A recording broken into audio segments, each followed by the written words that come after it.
Good morning friends. Welcome to GK today. GK today में आपका बहुत बहुत स्वागत है। आज 5 सितंबर है। आज के कुछ इंपॉर्टेंट जो करंट अफेयर है उनको हम डिस्कस करेंगे। और दोस्तों, आपके कुछ कमेंट आए थे कि जो क्विज है वो हम लेकर आए आपके लिए। तो दोस्तों, वीडियो के एंड में आपको 5 क्वेश्चनों की क्विज मिलेगी, तो आपको उनका जो आंसर है वो कमेंट बॉक्स में जरूर लिखना है। वो जो क्विज है वो आपको मिलेगी वीडियो के एंड में। ठीक है, ये जो करंट अफेयर के क्वेश्चन होंगे ये लगभग 2 या 3 दिन पहले के होंगे, तो आप उनको आराम से अटेम्प्ट कर सकते हैं। और 5 सितंबर के जो इंपॉर्टेंट करंट अफेयर है उनको हम डिस्कस करने जा रहे हैं।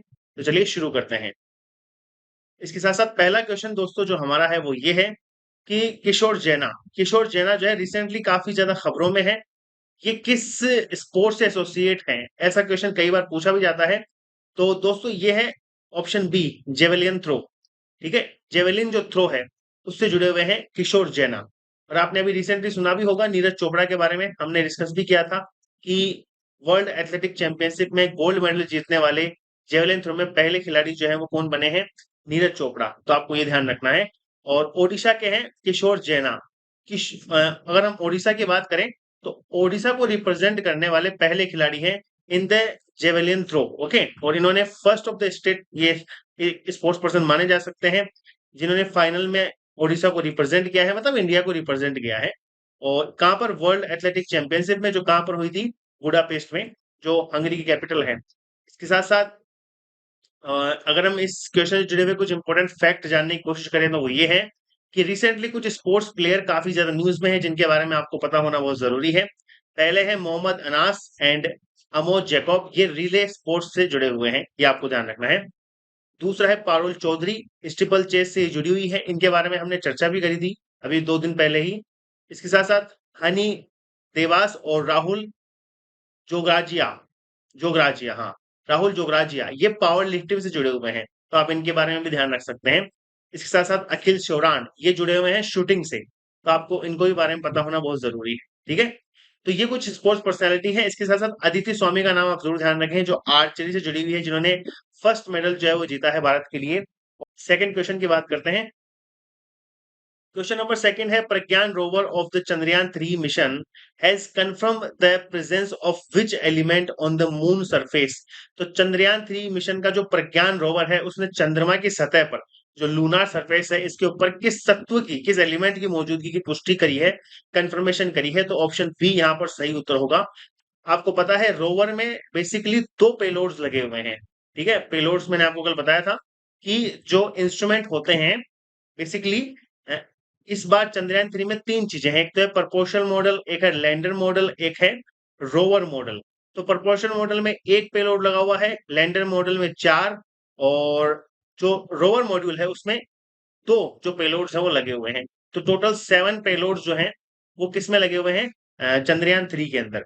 तो रोवर में एक तो लगा हुआ है LIPS, जो क्या काम करेगा? ये लेजर इंड्यूस स्पेक्ट्रोमीटर है, जो बेसिकली स्टोन को कवर अप करेगा, मतलब जो स्टोन रोवर के आसपास में होंगे, छोटे छोटे स्टोन, उनकी जांच करेगा, उनको मेजर करेगा। और एक लगा हुआ है अल्फा पार्टिकल एक्सरे स्पेक्ट्रोस्कोप, जिसे हम APXS बोलते हैं। ठीक है, ये प्रज्ञान रोवर में लगा हुआ है। इसने पुष्टि करी है सल्फर की, क्योंकि इसका काम जो था ना दोस्तों, APXS का APXS का जो मेन काम था वो लूनार की जो सोइल है, जो चंद्रमा की सरफेस की जो सोइल है, जो मिट्टी है, उसको मेजर करना था, उसे उसके कंपाउंड को मेजर करना था।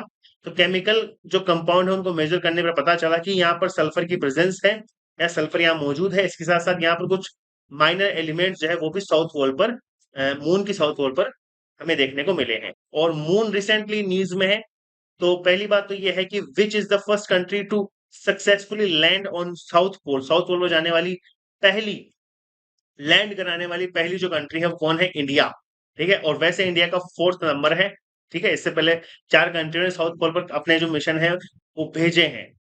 इसके साथ साथ अगर हम बात करें तो smart lander for investigation moon, एक स्लिम नाम का प्रोजेक्ट है, जो किस स्पेस एजेंसी के द्वारा लॉन्च किया जाएगा? एक प्रोजेक्ट है दोस्तों, ये जाक्सा के द्वारा किया जाएगा, जो बेसिकली जापान की एक स्पेस एजेंसी है। जैसे हमारे यहाँ पर इसरो है, वैसे जापान में जाक्सा है। ठीक है, इसके साथ साथ एनसेल्डस एनसेल्डस मून जो है वो जुड़ा हुआ है सैटर्न से, ये आपको ध्यान रखना है। तो सैटर्न जो प्लैनेट है उससे जुड़ा हुआ है। और कुछ और मून जो है रिसेंटली काफी ज्यादा खबरों में थे, एरियल, अम्बिरियल, टाइटेनिया, ओबेरॉन, ये जो मून है ये यूरेनस से जुड़े हुए हैं। इनके बारे में ध्यान रखना भी बहुत जरूरी है। ये लगभग 1 से 2 महीने के इंपॉर्टेंट करंट अफेयर न्यूज होते हैं on the topic of the question. जैसे हमने अभी इस क्वेश्चन में मून को डिस्कस किया, तो अभी 1 से 2 महीनों में मून से जुड़ी हुई ये जो कुछ एक्टिविटीज हैं, जो करंट अफेयर्स के न्यूज हैं, ये सब मैंने आपके सामने यहाँ पर लिख दी है, जो आपके लिए काफी ज्यादा जरूरी है। ठीक है दोस्तों, आगे चलते हैं। Question number 3, which state raise the OBC quota to 27% in local bodies. मतलब किस राज्य ने स्थानीय निकायों में ओबीसी कोटा को बढ़ाकर अब 27% कर दिया है? तो वो है ऑप्शन ए, गुजरात में। ठीक है दोस्तों, गुजरात ने रिसेंटली डिसीजन लिया है। गुजरात ने स्पेसिफिकली जो पंचायत और अर्बन लोकल बॉडीज है उसमें जो रिजर्वेशन था वो पहले था 10%, ठीक है, अब उसको इंक्रीज कर दिया गया है और अब वो 27% हो चुका है। ये आपको ध्यान रखना है। स्पेसिफिकली अगर हम बात करें तो अदर बैकवर्ड क्लासेस के लिए इन द स्टेट, यानी ओबीसी के लिए। और ये जो डिसीजन है ये लिया गया है के एस जावेरी कमीशन के द्वारा गया था, मतलब ये फॉर्म किया गया था, स्टेब्लिश किया गया था on the basis of supreme court का जो एडवाइस था, जो ऑर्डर था, उसके आधार पर 2022 में सुप्रीम कोर्ट ने एक ऑर्डर दिया था कि गुजरात में एक कमीशन स्टेब्लिश होना चाहिए। उसका नाम दिया गया, के एस जावेरी उसके हेड थे। तो के एस जावेरी कमीशन उसमें स्टेब्लिश होता है। उसका मेन काम क्या था कि जो ओबीसी कोटा है उसको, उसका जो लेवल है उसको डिसाइड करने का जो काम था वो इस जावेरी कमीशन का था। ठीक है, तो इसके रिकमेंडेशन पर अब जो पंचायत और अर्बन लोकल बॉडीज है उसमें 10% से इंक्रीज करके 27% कर दिया गया है। इसके साथ साथ दोस्तों रिजर्वेशन जो है इन द न्यूज अगर हम बात करें तो आपको 2 पॉइंट स्पेसिफिकली ध्यान रखने हैं। Which state provide reservation in state government jobs from 60 to 77%। मतलब अब झारखंड में जो गवर्नमेंट जॉब्स होगी उसमें 77% जो रिजर्वेशन सीट होगी वो झारखंड के लोगों की हो। तो आपको ये ध्यान रखना है। और which state give 10% horizontal reservation to statehood activity activist in state government job. मतलब जो क्रांतिकारी थे उनके जो आश्रित हैं, उनके उनके परिवार वाले हैं, इनको स्पेसिफिकली 10% एक हॉरिजॉन्टल रिजर्वेशन जो है वो दिया जाएगा। कहां पर दिया जाएगा? उत्तराखंड में। आप ये भी ध्यान रख सकते हैं। आगे चलते हैं। क्वेश्चन नंबर 4 है, गोवा शिपयार्ड लिमिटेड ने एक एमओयू साइन किया है for capacity building and collaboration in ship design and construction with which country. मतलब गोवा शिपयार्ड लिमिटेड ने किस देश के साथ जहाज डिजाइनिंग और निर्माण में क्षमता निर्माण और सहयोग के लिए एक समझौता ज्ञापन, जो एमओयू हम बोलते हैं, उस पर हस्ताक्षर किए हैं? तो यहाँ पर ऑप्शन होगा सी, केन्या से। ठीक है, जो केन्या शिपयार्ड लिमिटेड है और जो गोवा शिपयार्ड लिमिटेड है, इन्होंने एक एमओयू साइन किया है। ठीक है, स्पेसिफिकली जो शिप है उसके डिजाइन और कंस्ट्रक्शन के लिए, ये आपको ध्यान रखना है। आप यहाँ पर देख सकते हैं, ये हमारे डिफेंस मिनिस्टर राजनाथ सिंह है और ये केन्या के कैबिनेट सेक्रेटरी फॉर डिफेंस अडेन बारे डुएल है। इन्होंने बायलैटरल टॉक की कि हम किस तरीके से एक डीपन सिक्योरिटी को ऑर्गेनाइज कर सकते हैं in the Indian Ocean region. तो इन सब मुद्दों पर चर्चा की गई है।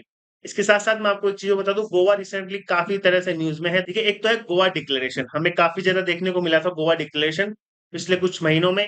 तो ये जुड़ा हुआ है दोस्तों टूरिज्म से। स्पेसिफिकली आपको ये एक पॉइंट है जो ध्यान रखना है, गोवा टूरिज्म।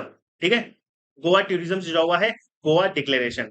और जो नेशनल गेम्स हुए थे, 37 नेशनल गेम्स जो स्पेसिफिकली हुए थे गोवा में, वो उनका मस्कट जो है, उनका शुभंकर जो है वो क्या था? मोगा, MOGA, ये आप ध्यान रख सकते हैं।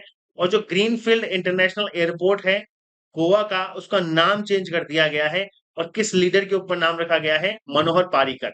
ये आपको ध्यान रखना है, मनोहर पारिकर। तो question number 5, the Asian Development Bank ADB is set to construct 25 megawatt solar power plant in which state. मतलब एशियाई विकास बैंक जो है किस राज्य में 25 मेगावाट सौर ऊर्जा संयंत्र का निर्माण करने के लिए तैयार है?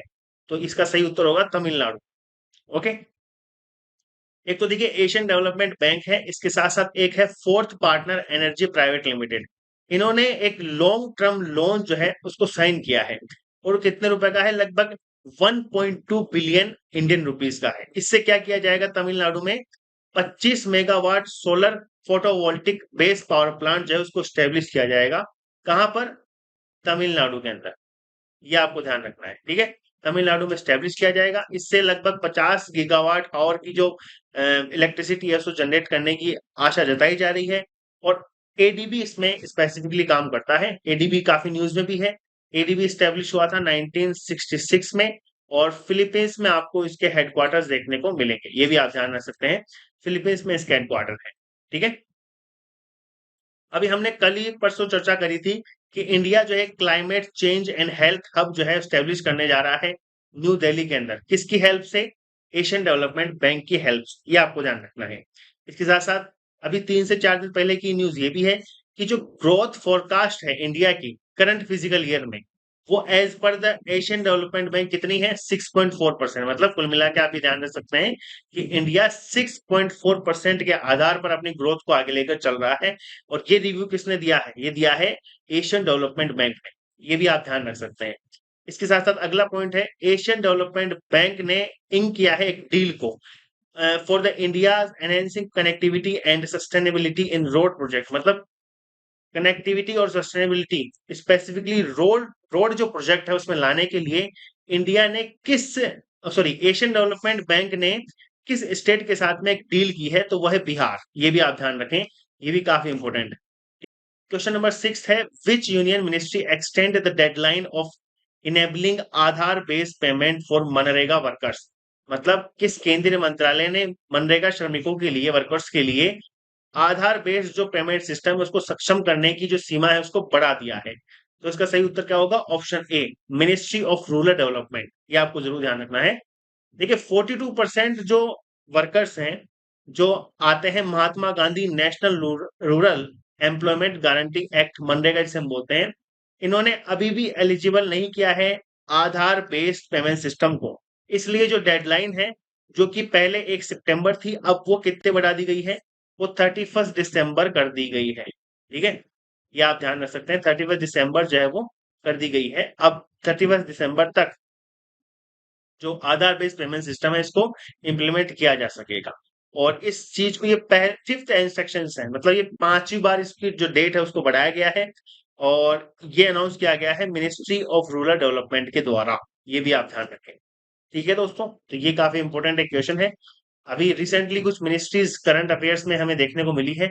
तो एक तो है मिनिस्ट्री ऑफ रूरल डेवलपमेंट ही है, इसने ई कॉमर्स एक कंपनी ई कॉमर्स कंपनी के साथ में पार्टनरशिप की है फॉर सपोर्ट वुमन आर्टिसंस। मतलब जो महिला कारीगर हैं इनको सपोर्ट करने के लिए मिनिस्ट्री ऑफ रूरल डेवलपमेंट ने किस ई कॉमर्स कंपनी के साथ में पार्टनरशिप करी है, साझेदारी करी है? तो उसका सही उत्तर होगा अमेजॉन। ठीक है। और which union ministry launch the 6th edition of smart India hackathon? इसको हमने कल ही डिस्कस किया है। तो स्मार्ट इंडिया हैकाथॉन को लॉन्च किया है मिनिस्ट्री ऑफ एजुकेशन ने। और इसके साथ साथ centre for development for telematics, जिसे हम बोलते हैं सी डॉट, सी डॉट इसे कहा जाता है, ये किस मिनिस्ट्री के अंदर फंक्शन करती है? तो मिनिस्ट्री ऑफ कम्युनिकेशन के अंदर। ये आपको ध्यान रखना है, सी डॉट मतलब centre for development of telematics. Question number 7 है, which was the first major sports event to offer equal prize money to man and women? काफी इंपॉर्टेंट क्वेश्चन है। पुरुष और महिलाओं को समान पुरस्कार राशि प्रदान करने वाला पहला प्रमुख खेल आयोजन कौन सा है? तो वो है यूएस ओपन। ध्यान रखिएगा, यूएस ओपन की शुरुआत हो चुकी है और पहली बार किसी स्पोर्ट्स इवेंट ने इक्वल प्राइज मनी जो है वो देने की घोषणा करी थी मैन और वुमेन के लिए, और वो था यूएस ओपन। ठीक है। और जो टेनिस इन न्यूज की अगर हम बात करें, इसके साथ साथ दोस्तों एक चीज आप ये भी ध्यान रख सकते हैं, जो इंग्लैंड क्रिकेट बोर्ड है, जिसे हम इंग्लैंड क्रिकेट बोर्ड है, इसने एक घोषणा करी है कल ही। वो ये है कि अब इंग्लैंड क्रिकेट बोर्ड के जो मैन और वुमेन जो खिलाड़ी हैं, ठीक है, क्रिकेट की हम बात करें, इनको इक्वल पे दिया जाएगा।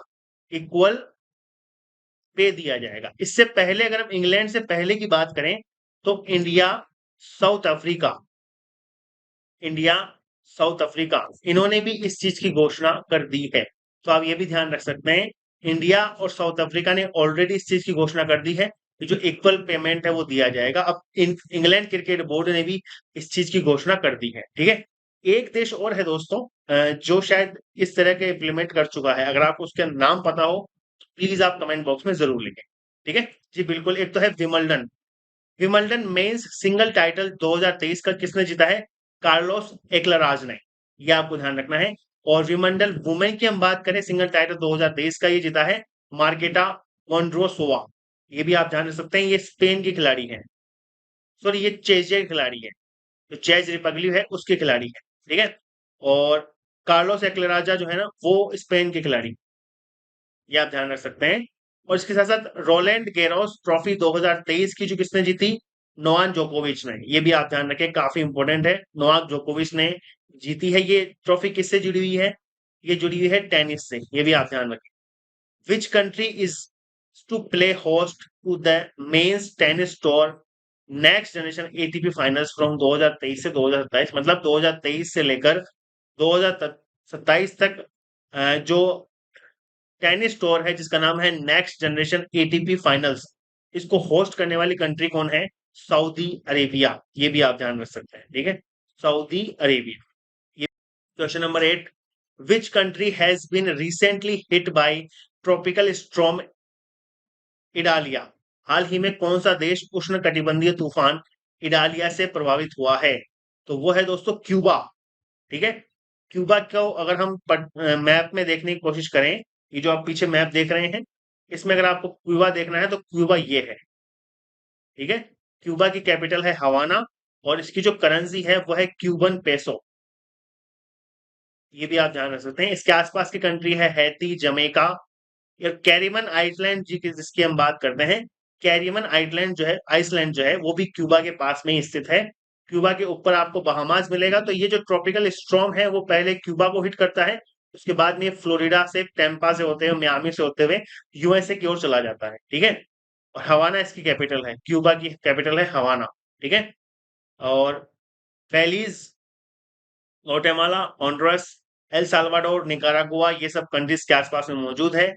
आगे चलते हैं। रिसेंटली करंट अफेयर की अगर हम बात करें जो जुड़े हुए हैं इसी साइक्लोन या फिर हरिकेन से, तो हाल ही में हरिकेन दोरा हमें देखने को मिला, कहां पर, हवाई में। क्या आपको जो ध्यान रखना है, जो अमेरिका के वेस्टर्न पार्ट में एक छोटा सा आइसलैंड है जिसका नाम है हवाई, वहां पर हमें क्या बोलते हैं, हैरिकेन दोरा देखने को मिला। और एक रिसेंटली खबर ये भी आई थी, एक आपने इस करंट अफेयर की सीरीज में इस क्वेश्चन को डिस्कस भी किया होगा, tropical water turn green in which ocean, मतलब जो ट्रॉपिकल वाटर है वो ग्रीन हो रहा है किस ओशियन में, तो उसका सही उत्तर होगा इंडियन ओशियन में। इसके बारे में आप जरूर ध्यान रखें।